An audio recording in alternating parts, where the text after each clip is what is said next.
everyone, welcome to Grow Roots. This is Shannon, and today's video is a super important one because I discovered something on some of my coneflowers that I think every flower gardener needs to know about, and that is the possibility of Aster Yellows disease.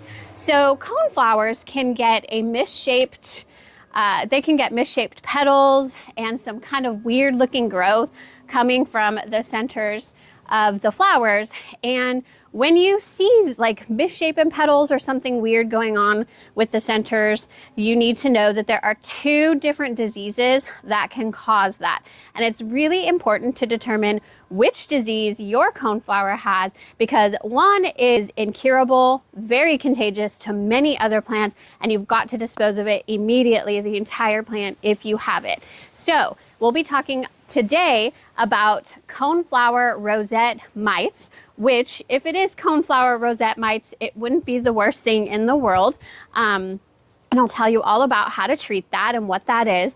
Or it could be Aster Yellows disease. And if it is Aster Yellows, you will need to dispose of the entire plant immediately because it can spread to all types of other plants, like a lot of other types of plants, as well as agricultural crops that are important to our economy, such as carrots, potatoes, onions, lettuce, and so much more. So in today's video, I'm going to teach you what coneflower rosette mites disease is, what Aster Yellows is, what symptoms you need to look for, especially if you have coneflowers or Echinacea, and how to determine which of those diseases your coneflower has, how each disease spreads, and what you need to do when you determine your plant has either one of these diseases. So let's get into it. So I am here in my front garden, which is where I first spotted some abnormalities in my coneflower.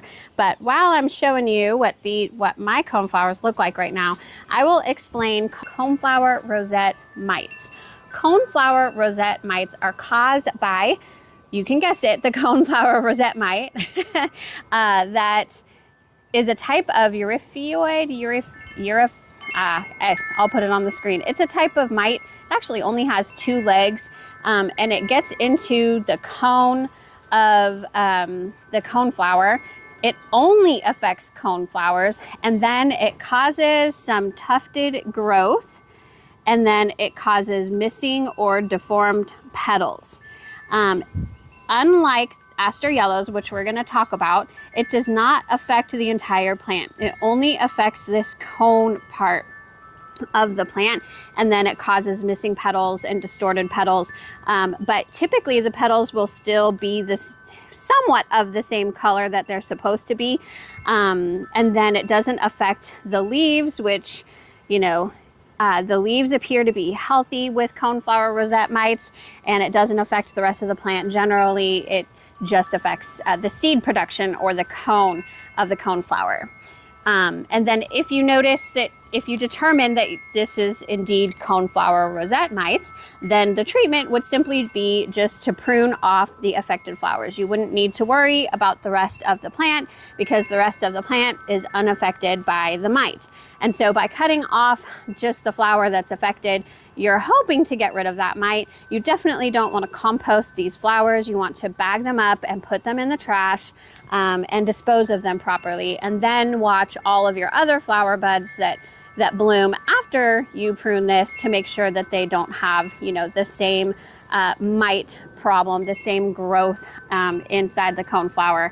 And then you're pretty much good to go.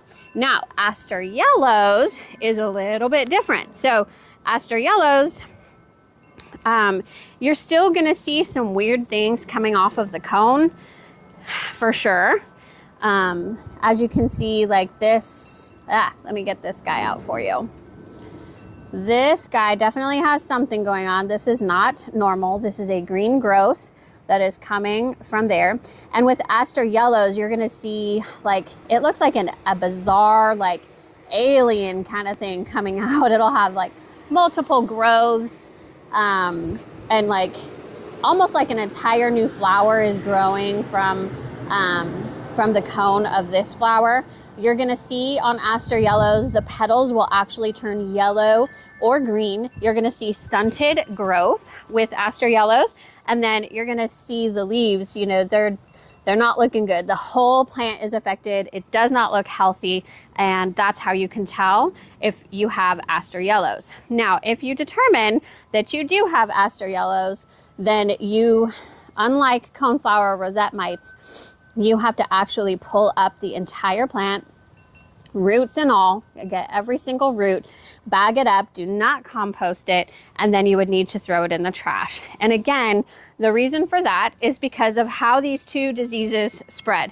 So the coneflower rosette mite spreads through the wind, and this can definitely get to my other coneflowers, and I'm going to show you, I think it has affected one or two of my coneflowers in the backyard. But again, it's only affecting the flowers, right? So it's not the hugest thing. But with the Aster Yellows, that Aster Yellows is caused by a bacteria called phytoplasma. And that bacteria is transmitted from plant to plant by primarily leaf hoppers or sapsuckers. And then with Echinacea, or with this one specifically, it's an aster leaf hopper, I believe is what it's called. Anyway, the leaf hoppers suck the saps or the juices of the plant, which has the bacteria phytoplasma in it, and then they go from plant to plant, hopping around from plant to plant, sucking the saps of other plants and transmitting that disease to the other plants. And generally, the plants that it affects are those that are in the aster family for sure. So all of the Asteraceae, I believe it's pronounced, flowers can get affected. The plants in the daisy family, like Shasta daisies, I think cosmos can be affected. Another one is zinnias. My zinnias would definitely be susceptible to this. And then the big reason that you have to dispose of these things immediately too is because they can destroy agricultural crops like potatoes, carrots, lettuce. I think even strawberries can be affected by Aster Yellows. There's so many agricultural crops that can be destroyed by Aster Yellows. And again, it affects the entire plant, is highly contagious. And so that is why you need to determine if you have Aster Yellows. And if you do, you need to dispose of the plant as soon as you possibly can. So in my case, I'll let you guys take a second to guess, which do you think I have before I answer it? I'm going to give you guys a couple of seconds. I'm going to give you some looks at the abnormal flowers that I have going on. This particular Echinacea is called Double Scoop Mandarin. It is so incredibly beautiful, but it is not supposed to have all of that tufted green growth in there. They are supposed to have petals, which this one doesn't. And this one has very distorted petals as well. And then looking at the leaves are healthy. The plant appears to be healthy. The only thing affected on these plants appears to be the flowers. And so if you haven't guessed it already, I'm sure you've guessed correctly by now. This is definitely caused by the coneflower rosette. And I came to that conclusion primarily because, again, I just talked about that. The plants themselves appear to be completely healthy. There's no yellowing of the leaves. There's no stunted growth. But yeah, I do have some crazy wonky little seed heads there that are not supposed to be this way, and some petals that are not supposed to look the way that they do. So the solution today is not to get rid of the entire plants. Thank goodness I get to keep the plants. I just have to prune off all of the flowers.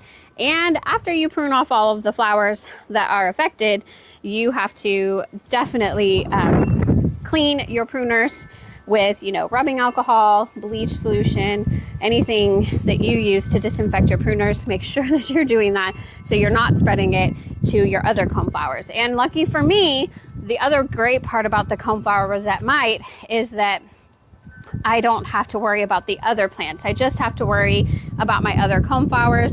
It's not going to spread to my zinnias. Yeehaw! Thank goodness.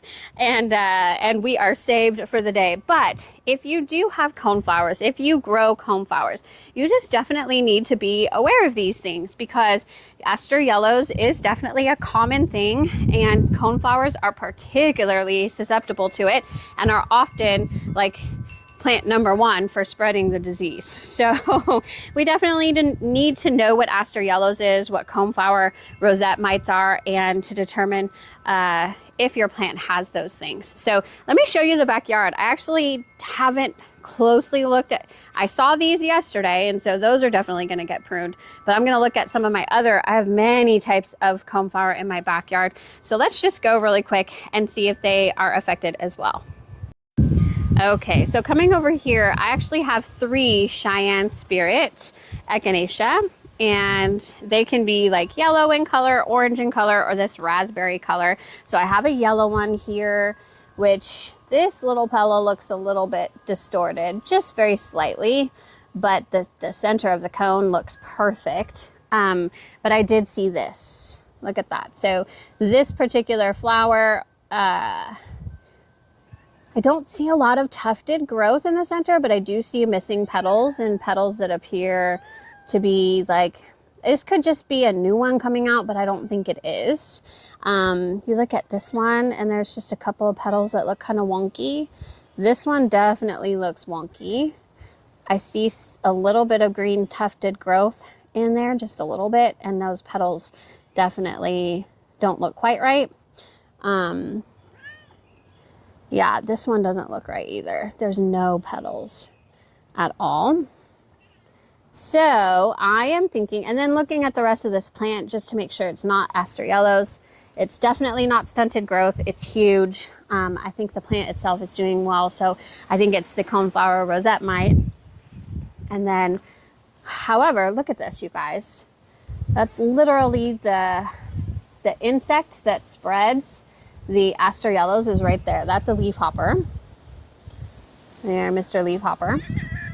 So that's what you're going to see. It just because you have leafhoppers, though, doesn't mean that you have, you know, Aster Yellows. The actual bacteria is what causes the Aster Yellows. It's called phytoplasma. It's just transmitted by the leafhoppers. So just because I see a leafhopper doesn't mean this plant is affected, and it doesn't seem to be. Honestly, I'm looking at it. These petals are just very, like, that petal's distorted a little bit, but not really. So I think that one's okay. And then let's look at my third one. The third one is definitely stunted, but it was also covered up by this yarrow, and this doesn't look that great. See that? Those petals do not look great. So I will probably, yeah, that's definitely that tufted growth we're looking for. This is definitely, how does the rest of the, Chloe, my backyard cat wants to get in on the action. Yeah, that doesn't look right. So I'm just going to prune all these off. I'm going to, that doesn't look right either. I'm going to prune off all the affected flowers, which unfortunately, hopefully it will come back out in bloom. But this might take away all of the flowers that I see on that particular plant. So I have a couple others. Let's take a look at them really quick. This is the middle of the day, you guys, and it's very, very hot and windy. So they're a little bit wilted right now. It's okay. They're just being dramatic. They're getting used to this heat. It's like 90 degrees right now. So this is a white swan echinacea. This is the first bloom to come out.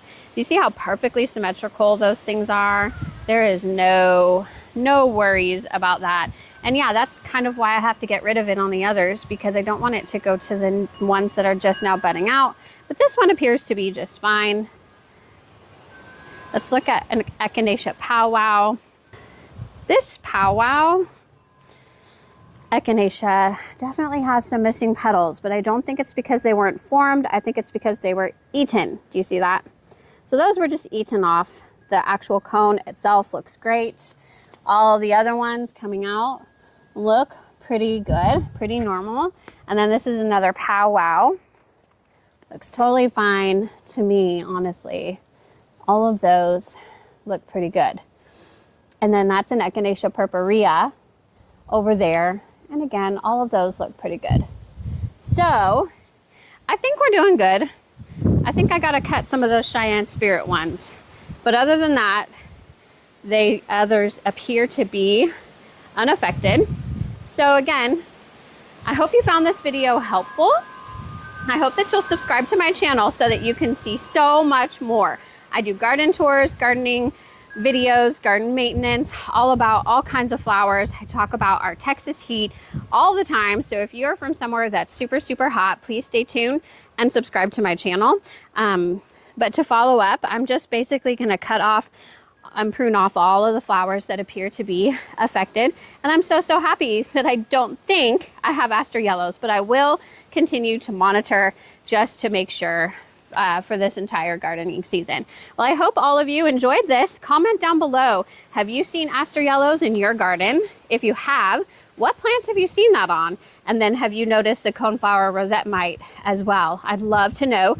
Let me know down in the comments. And I hope all of you have a beautiful day. Bye-bye, everybody.